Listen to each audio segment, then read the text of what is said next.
পলিথিনের ব্যবহার পরিহার করি, পাট পণ্যে বাংলাদেশ গড়ি। কিশোরগঞ্জ থেকে ফেরদৌসের তথ্যচিত্রে দেখুন বিস্তারিত।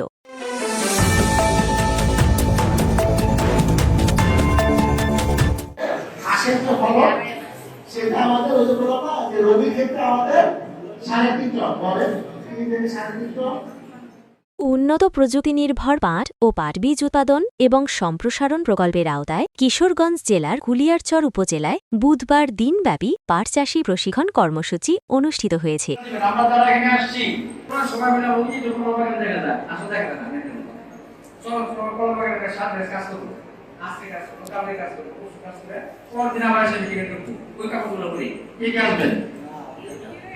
উক্ত প্রশিক্ষণ কর্মশালায় উপস্থিত ছিলেন উপজেলা নির্বাহী অফিসার TNO সাবিহা ফাতেমাতুজ জোহরা, উপজেলা কৃষি কর্মকর্তা মোহাম্মদ আবদুল্লাহ আল মামুন, কুলিয়ারচর কৃষি সম্প্রসারণ কর্মকর্তা মোহাম্মদ ওবায়দুল হক, কিশোরগঞ্জ পাট উন্নয়ন কর্মকর্তা মোহাম্মদ আব্দুল জলিল, কিশোরগঞ্জ পাট অধিদপ্তর মুখ্য পরিদর্শক সৌমির সাওদাগর এবং উপসহকারী পাট উন্নয়ন কর্মকর্তাবৃন্দ ও অফিস সহকারীবৃন্দ ছাড়াও ৭৫ জন কিষাণী পাটচাষী প্রশিক্ষণার্থী।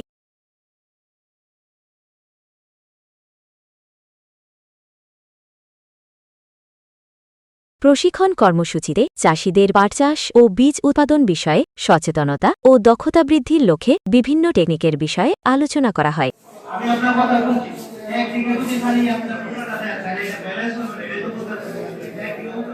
অনুষ্ঠান মনিটরিং করেন প্রশাসন অনুবিভাগ, বস্ত্র ও পাট মন্ত্রণালয়ের যুগ্ম সচিব রায়না আহমেদ।